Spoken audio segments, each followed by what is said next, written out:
Hello दोस्तों, नमस्कार दोस्तों।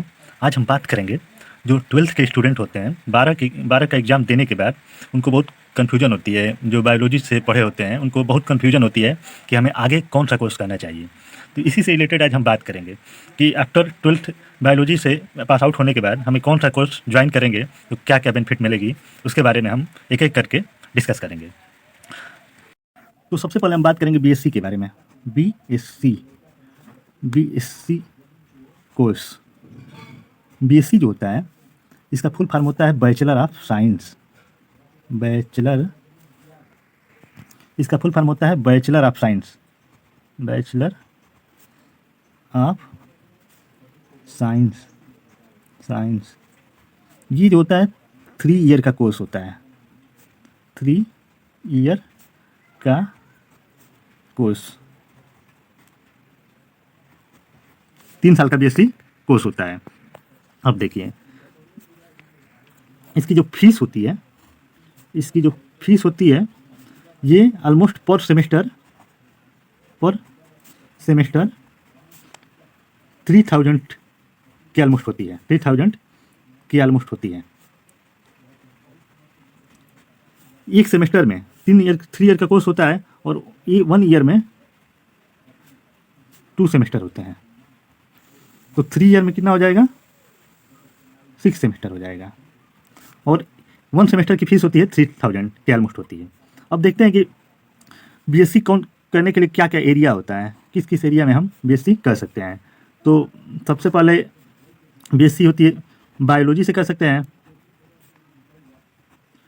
12th के स्टूडेंट बायोलॉजी से हम बीएससी कर सकते हैं। बायोलॉजी से अगर हम बीएससी करेंगे तो ये जो होता है इसमें 3 सब्जेक्ट पढ़ना पड़ता है हमें। जूलॉजी, बॉटनी और केमिस्ट्री।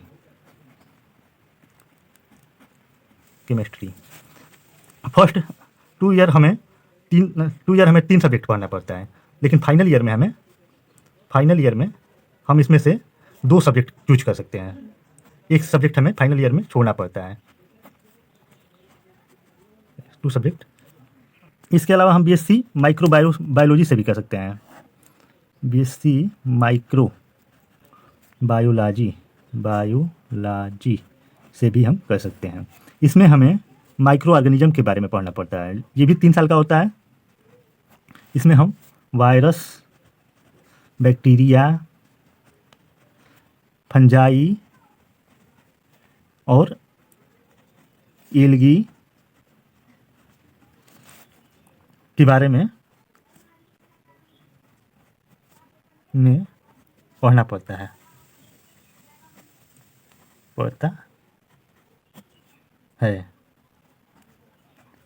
इसके अलावा हम बीएससी एग्रीकल्चर से भी कर सकते हैं। बीएससी एग्रीकल्चर, इसका बहुत ज़्यादा डिमांड है बीएससी एग्रीकल्चर का। ये 4 साल का कोर्स होता है, 4 ईयर का कोर्स होता है। 4 ईयर का कोर्स होता है। इसमें हमें एग्रीकल्चर से रिलेटेड चीज़ें पढ़नी पड़ती है। एग्रीकल्चर से रिलेटेड चीज़ें, जैसे कि कितने टाइप की फसल होती है, कितने टाइप की क्रॉप्स होती है, सिंचाई क्या होता है, ये सब हमें एग्रीकल्चर से रिलेटेड चीज़ें पढ़नी पड़ती है। नेक्स्ट बात करते हैं बीएससी होती है बीएससी नर्सिंग।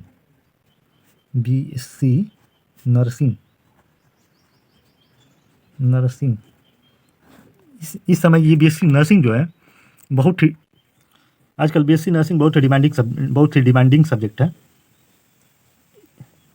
इसमें जॉब के चांसेस बहुत ज़्यादा हैं। इसमें जॉब के चांस बहुत ही ज़्यादा है, बहुत ज़्यादा है। ये भी 3 ईयर का कोर्स होता है, 3 ईयर कोर्स होता है। और इसकी भी फीस होती है, लगभग वही होती है जो बीएससी की फीस लगती है। थोड़ी ज़्यादा होती है, थोड़ी बीएससी बायो और माइक्रो बायोलॉजी से ज़्यादा होती है। और ये जो होता है इसमें हम नर्सिंग, मेडिकल से रिलेटेड स्टडी करते हैं। मेडिकल से रिलेटेड स्टडी करते हैं। इसमें गवर्नमेंटेड जॉब की वैकेंसी बहुत ज़्यादा आती है। गवर्नमेंटेड जॉब की वैकेंसी जैसे CHO वगैरह की पोस्ट आती है, CHO वगैरह की पोस्ट आती है, जिसकी सैलरी काफ़ी मतलब हाई होती है, ऑलमोस्ट 20,000 या 30,000 के आसपास होती है। तो ये कोर्स बहुत बेटर है BSc नर्सिंग का। इसके अलावा हम BSc forensic science, BSc forensic science, forensic science forensic science से कर सकते हैं, BSc बायो केमिस्ट्री से कर सकते हैं, BSc साइकोलॉजी से कर सकते हैं, साइकोलॉजी से भी बायो के स्टूडेंट कर सकते हैं। अब हम बात करेंगे नेक्स्ट कोर्स के बारे में। आफ्टर 12 के स्टूडेंट BSc के अलावा क्या कर सकते हैं, मतलब अब हम BSc के अलावा हम BTech में भी जा सकते हैं। जैसे BTech का कोर्स भी ज्वाइन कर सकते हैं, BTech भी कर सकते हैं 12th बायोटेक से करने के बाद। BTech 12th मतलब बायोलॉजी से करने के बाद हम BTech के कोर्स में भी एडमिशन ले सकते हैं। इसमें हमें बहुत सारी फील्ड मिल जाएंगी, जैसे बायोटेक्नोलॉजी से BTech कर सकते हैं, बायोटेक्नोलॉजी से BTech कर सकते हैं। इसके अलावा हम BTech बायो इन्फॉर्मेटिक्स से कर सकते हैं, फार्मेटिक्स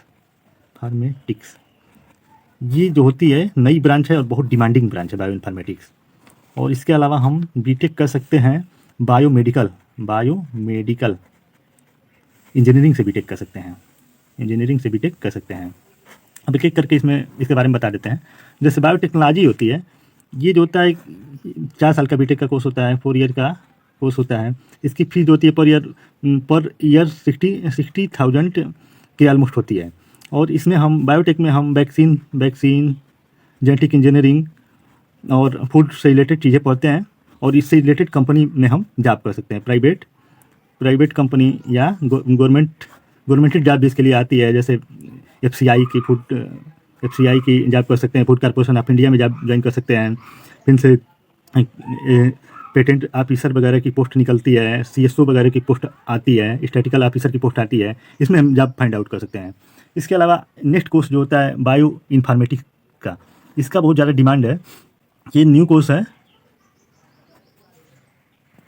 ये भी 4 ईयर का BTech होता है, 4 ईयर का होता है। इसकी भी फीस जो होती है 60 या 70,000 पर ईयर लगती है। इसमें हम कंप्यूटेशनल स्टडी करते हैं। जैसे बायोटेक में जो चीज़ें होती हैं, जैसे DNA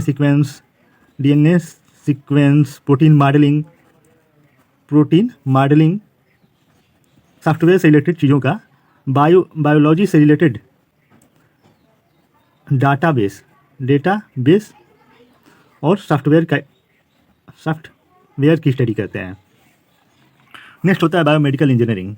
ये जो होती है ये भी बहुत डिमांडिंग कोर्स है, और इसका भी बहुत ज़्यादा मांग है। ये जो होती है मैकेनिक्स की कोर्स होती है, मैकेनिक्स में भी आ जाती है कोर्स, और ये भी 4 ईयर की होती है। इसकी भी फीस होती है 60 से 70,000 के आसपास होती है। इसमें हम क्या करते हैं कि मेडिकल से रिलेटेड स्टडी करते हैं, जैसे ब्लड वगैरह, ब्लड सैंपल,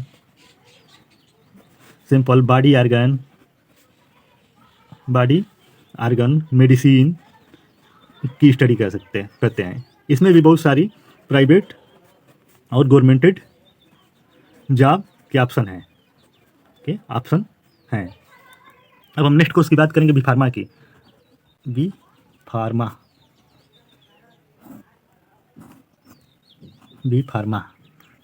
आफ्टर 12th हम बी फार्मा भी ज्वाइन कर सकते हैं। बी फार्मा जो होता है ये होता है बैचलर ऑफ फार्मेसी।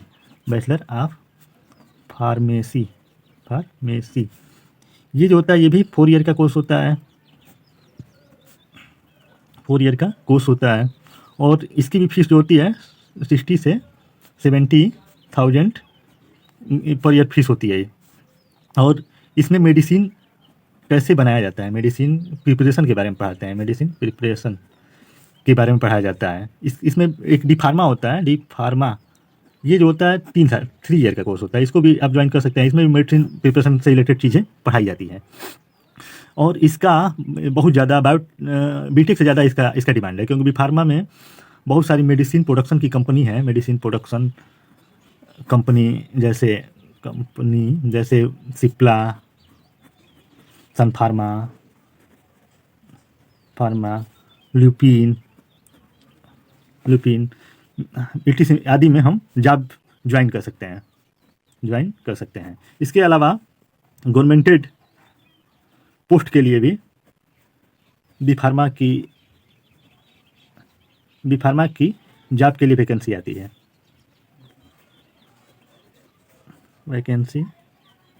है,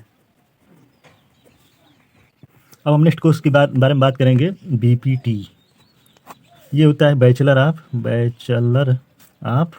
फिजियोथेरेपी।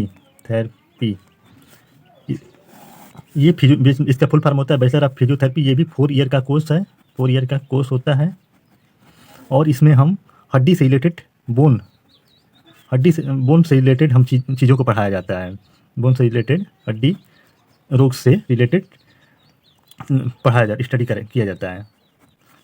इसका भी मतलब बहुत ज़्यादा डिमांड है। इससे BPT करने के बाद हम अपनी प्राइवेट अपना खुद का डिस्पेंसरी वगैरह खोल सकते हैं। और इसमें जैसे कोई प्लेयर वगैरह को चोट वगैरह लग जाती है तो उसमें जो डॉक्टर होते हैं प्लेयर के, उन्हें फिजियोथेरेपिस्ट कहा जाता है।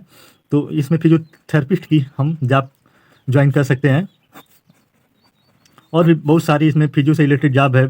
जैसे किसी को मूंछ वगैरह आ जाती है तो उसके लिए हमें फिजियोथेरेपिस्ट की रिक्वायरमेंट होती है। फिजियोथेरेपिस्ट क्या करते हैं कि मतलब कि डेली के बेसिस पे 100 या 200 जो उनकी फीस चार्ज होती है फिजियोथेरेपी करते हैं। इसके अलावा हम इसमें सबसे अच्छा कोर्स होता है आफ्टर 12th, आप बायो से हैं तो सबसे अच्छा कोर्स होता है MBBS का। इसके लिए हमें क्या करना पड़ता है कि MBBS के लिए हमें नीट का एग्ज़ाम जो होता है क्वालिफाई करना पड़ता है। MBBS का फुल फॉर्म होता है bachelor of medicine and bachelor of surgery.